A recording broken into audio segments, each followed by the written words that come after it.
ওম শান্তি। আজ 27 জুন 2024 প্রাতঃ মুরলি। বাবাজ বলেছেন, মিষ্টি বাচ্চারা, তোমাদের শরীর থেকে আলাদা হয়ে বাবার কাছে যেতে হবে। শরীর সহ বাবা নিয়ে যাবেন না, সুতরাং শরীরকে ভুলে গিয়ে আত্মাকে দেখো। আজকের মুরলির প্রশ্ন, তোমরা বাচ্চারা নিজেদের আয়ু যোগ বলের দ্বারা বৃদ্ধি করার পুরুষার্থ কেন করছো? উত্তর, কেননা তোমাদের এটাই ইচ্ছে যে এই জন্মেই আমরা বাবার কাছ থেকে সব কিছু শিখব, সব কিছু জানব। সেই জন্যই তোমরা যোগ বলের দ্বারা নিজেদের আয়ু বৃদ্ধি করার পুরুষার্থ করছো। শুধুমাত্র এই সময়ই তোমরা বাবার কাছ থেকে স্নেহ পাও। এমন স্নেহ সারা কল্পেও আর প্রাপ্ত হবে না। যারা শরীর ত্যাগ করে চলে গেছে তাদের জন্য বলা হবে ড্রামা। তাদের পাঠ এইটুকুই ছিল। ওম শান্তি। বাচ্চারা জন্ম জন্মান্তর ধরে অন্যান্য সৎসঙ্গে গেছো, এখন এখানেও এসেছো। বাস্তবে একেই বলা হয় প্রকৃত সৎসঙ্গ। এই সৎসঙ্গই তোমাদের পার করবে। বাচ্চাদের অন্তরে আসে, আমরা ভক্তি মার্গেও সৎসঙ্গে ছিলাম, আবার এখানেও বসে আছি। এর মধ্যে রাত দিনের পার্থক্য অনুভব করতে পারে। এখানে সর্বপ্রথম তো বাবার স্নেহ প্রাপ্ত হয়, তারপর বাবাও বাচ্চাদের ভালোবাসা পান। এখন এই জন্মে তোমরা পরিবর্তন হচ্ছ। এখন তোমরা বাচ্চারা বুঝতে পেরেছ, আমরা আত্মা, শরীর নই। শরীর বলতে পারে না যে আমার আত্মা, আত্মা বলতে পারে আমার শরীর।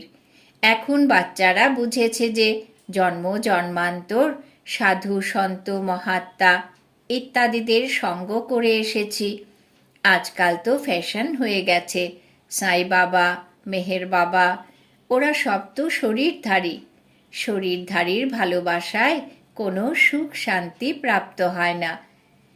এখন বাচ্চারা তোমাদের হলো আত্মিক ভালোবাসা, রাত দিনের পার্থক্য। এখানে তোমরা বুঝতে পারছো। যেখানে ভক্তি মার্গে সম্পূর্ণ অজ্ঞানতা ছিল, তোমরা এখন বুঝতে পেরেছ যে বাবা এসে আমাদেরকে পড়াচ্ছেন। উনি হলেন সকলের পিতা। তোমরা সব নারী এবং পুরুষ নিজেদের আত্মা বলে স্বীকার করেছ। বাবা ডেকে বলেন, ওহে বাচ্চারা। বাচ্চারাও প্রত্যুত্তর করে। এ হলো বাবা আর তার বাচ্চাদের মিলন। বাচ্চারা জানে বাবা আর বাচ্চাদের আত্মা আর পরমাত্মার মিলন একবারই হয়ে থাকে। বাচ্চারা বাবা বাবা করতে থাকে। বাবা শব্দটি খুব মিষ্টি। বাবা বলার সাথে সাথে অবিনাশী উত্তরাধিকারীর কথা স্মরণে আসে। তোমরা তো ছোট নও। বাচ্চারা তাদের বাবাকে দ্রুত বুঝতে পারে। বাবার কাছ থেকে কোন অবিনাশী উত্তরাধিকার প্রাপ্ত হয় সেটা তো ছোট বাচ্চারা বুঝতে পারবে না। এখানে তোমরা জানো যে আমরা বাবার কাছে এসেছি। বাবা ডেকে বলেন, ওহে বাচ্চারা। সুতরাং এর মধ্যে সব বাচ্চারাই এসে যায়।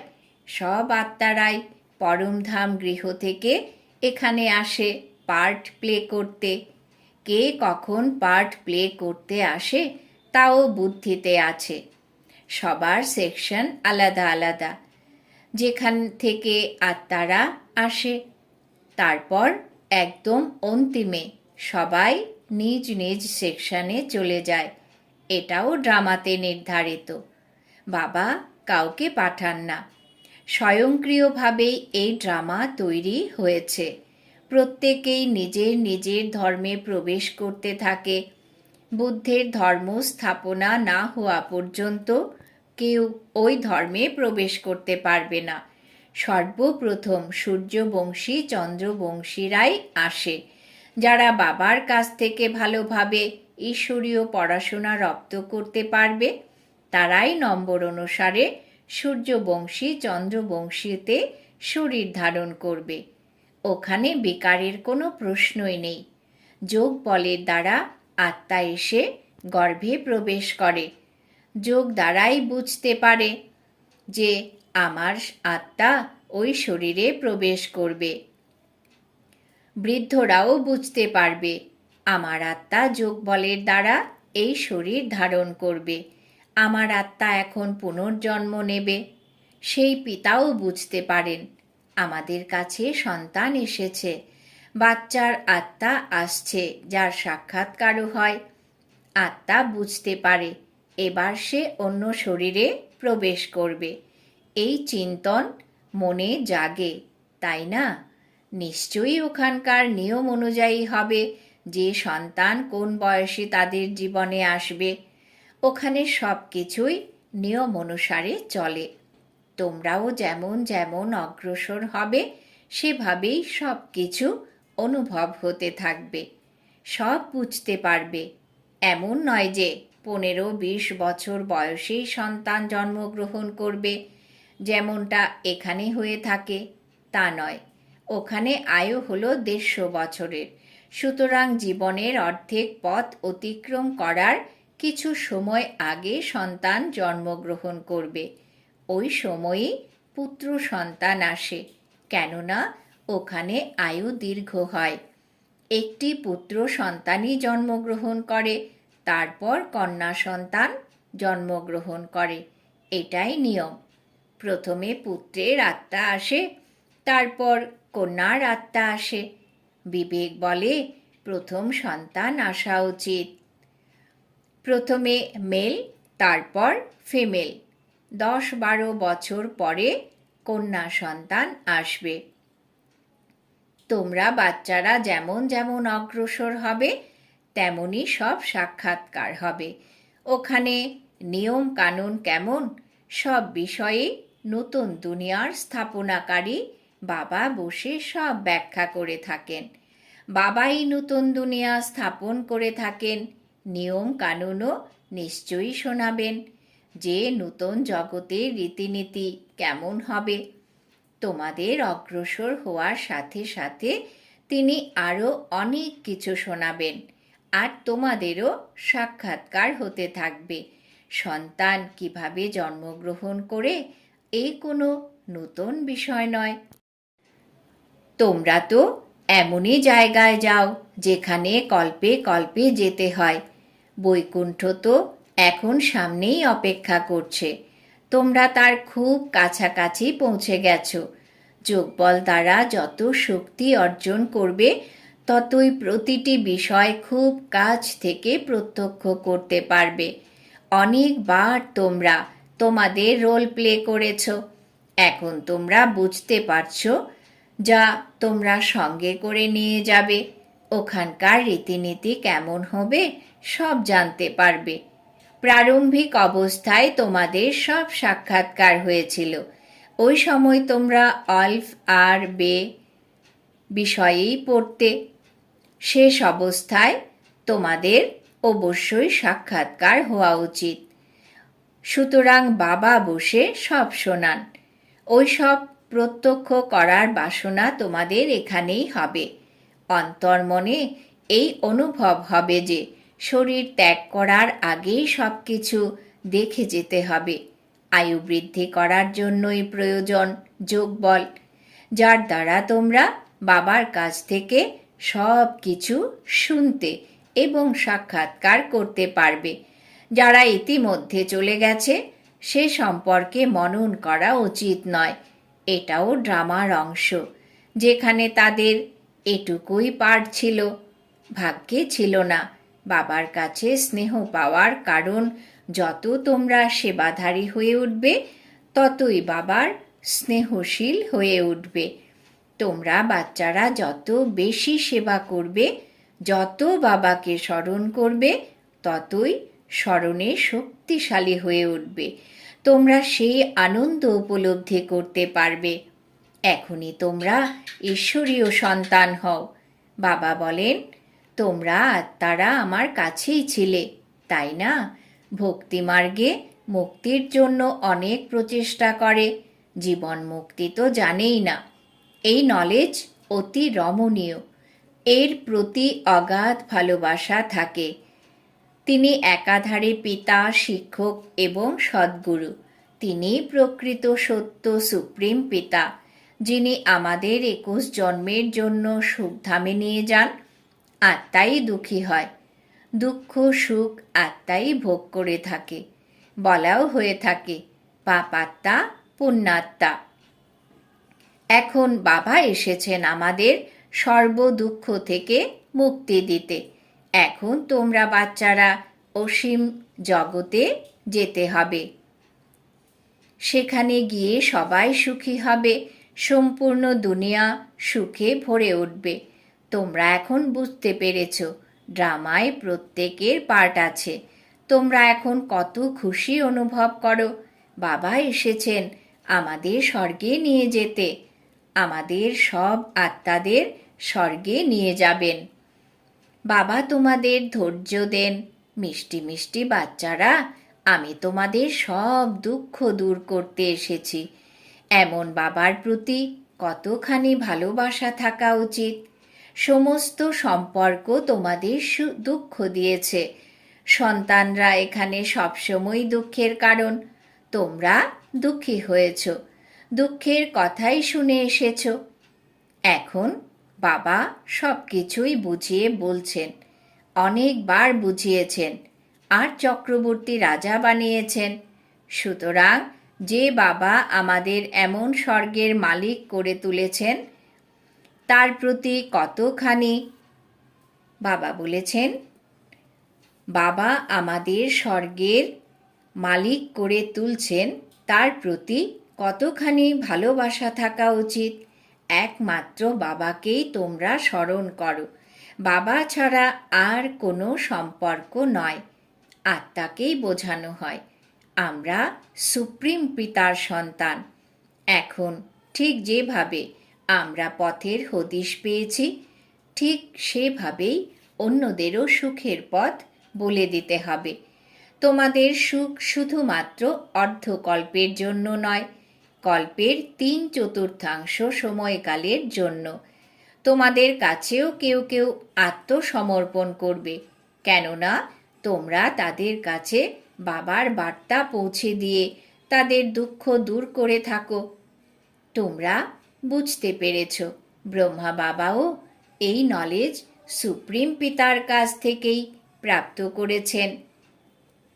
তারপর ব্রহ্মা বাবাই আমাদের কাছে সেই বার্তা পৌঁছে দিয়ে থাকেন।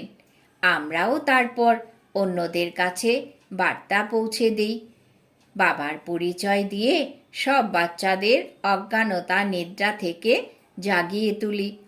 ভক্তিকেই অজ্ঞানতা বলা হয়। জ্ঞান আর ভক্তি আলাদা আলাদা। জ্ঞানের সাগর বাবা এখন তোমরা বাচ্চাদের জ্ঞান প্রদান করছেন। তোমাদের অন্তর্মনে অনুভব হয় বাবা প্রতি 5000 বছর পরে এসে আমাদের জাগান। আমাদের দ্বীপ, যার মধ্যে সামান্য ঘৃত এখনো অবশিষ্ট আছে, বাবা এসে পুনরায় তার মধ্যে জ্ঞানের ঘৃত অর্পণ করে তাকে আবার প্রজ্বলিত করে তোলেন। যখন বাবাকে স্মরণ করো, তখনই সেই দ্বীপ প্রজ্বলিত হয়ে ওঠে। আত্মার মধ্যে যে মরচে পড়েছে, তা বাবাকে স্মরণের মাধ্যমেই মিটবে। এর মধ্যেও মায়ার লড়াই চলে। মায়া প্রতি মুহূর্তে ভুল করিয়ে দেয়, যার ফলে মরচে সরে যাওয়ার পরিবর্তে আরও চেপে বসে। যতটুকু মরচে যাও বা মিটেছিল, মায়ার প্রভাবে আরও চেপে বসে। বাবা বলেন, বাচ্চারা আমাকে স্মরণ করলে মরচে কেটে যাবে, এতেই পরিশ্রম আছে। শরীরের প্রতি আকর্ষণ যেন না থাকে, দেহি অভিমানী হও। আমরা আত্মা, বাবার কাছে শরীর সমেত তো যেতে পারবো না, শরীর থেকে আলাদা হয়ে যেতে হবে। আত্মাকে দেখলেই মরচে সরে যাবে, শরীর দেখলে মরচে জমবে। কখনো উত্তরণ, কখনো বা অবতরণ, এই চলতে থাকে, কখনো নিচে কখনো উপরে। পথ বড় সূক্ষ্ম, এমনই উপর নিচ হতে হতে অন্তিমে কর্মাতীত অবস্থা প্রাপ্ত হবে। প্রধান হলো এই চোখ, যা তোমাদের সাথে প্রতারণা করে। সুতরাং এই শরীরকে দেখো না। আমাদের বুদ্ধি শান্তিধাম সুখধামে যুক্ত হয়ে আছে এবং আমাদের দৈবী গুণও ধারণ করতে হবে। শুদ্ধ আহার গ্রহণ করতে হবে। দেবতাদের আহার পবিত্র হয়। বৈষ্ণব শব্দটি বিষ্ণু থেকে এসেছে। দেবতারা কখনো অপবিত্র জিনিস খাদ্য হিসেবে গ্রহণ করে না। বিষ্ণু মন্দির আছে, যাকে নরনারায়ণও বলা হয়। এখন লক্ষ্মীনারায়ণ তো দেহধারী মানুষ, তাদের 4 বাহু হওয়া উচিত নয়, কিন্তু ভক্তিমার্গে তাদের 4 বাহু দেখানো হয়েছে। একেই বলে সীমাহীন অজ্ঞতা। এটাও জানে না যে কোনো মানুষের 4 বাহু হতে পারে না। সত্যযুগেও প্রত্যেকের 2টি বাহু। ব্রহ্মারও 2 বাহু।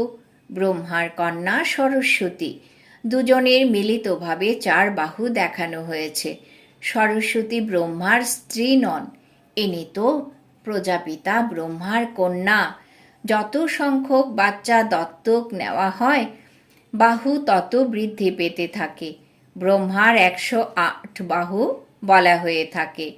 বিষ্ণু বা শঙ্করের জন্য এ কথা বলা হয় না। ব্রহ্মার অসংখ্য বাহু। ভক্তিমার্গে তো কিছুই বোঝে না। বাবা এসে বাচ্চাদের বুঝিয়ে থাকেন।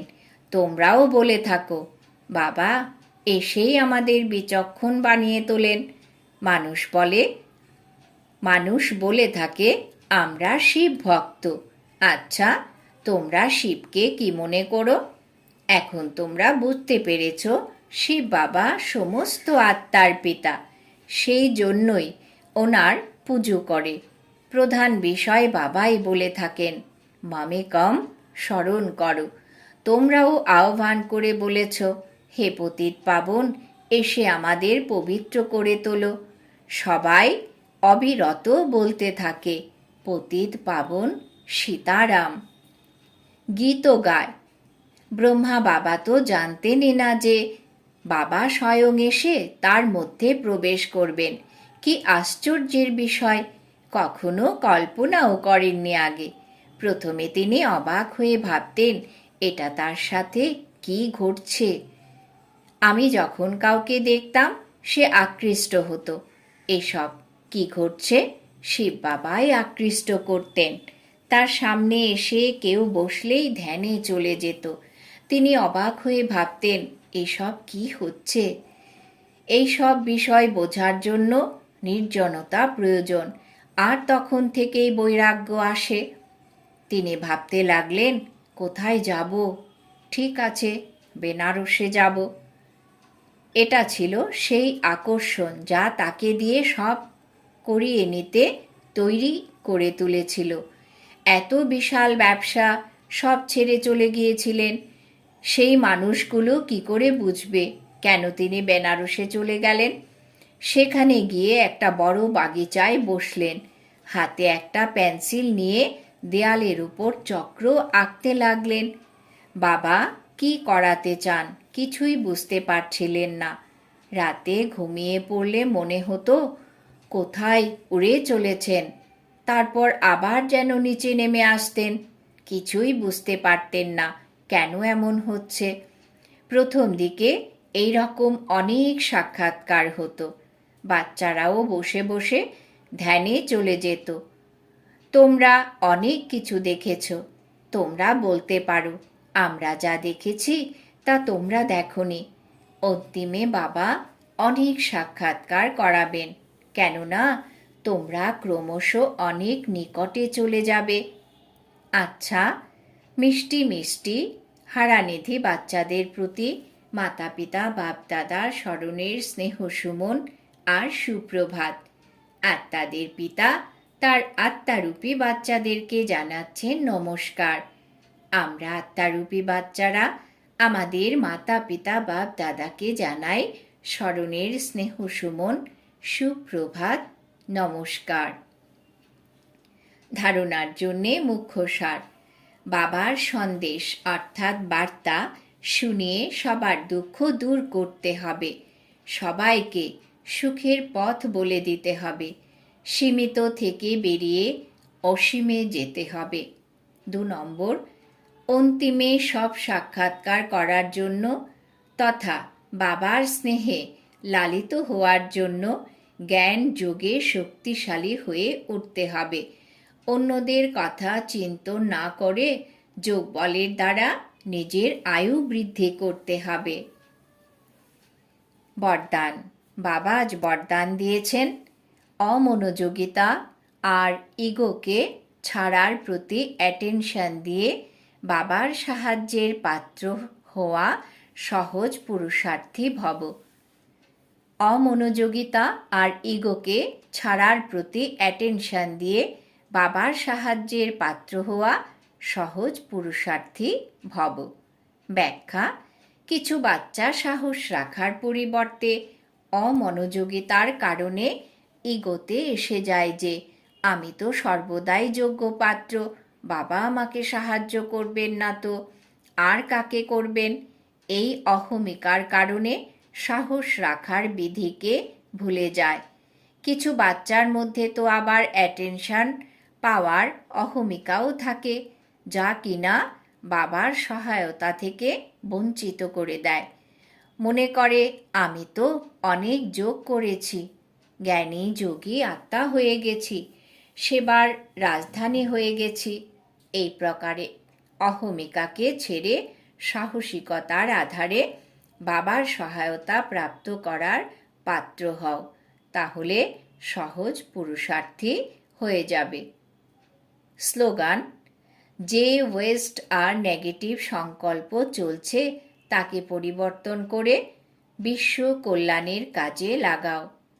যে ওয়েস্ট অর্থাৎ ব্যর্থ আর নেগেটিভ সংকল্প চলছে তাকে পরিবর্তন করে বিশ্ব কল্যাণের কাজে লাগাও।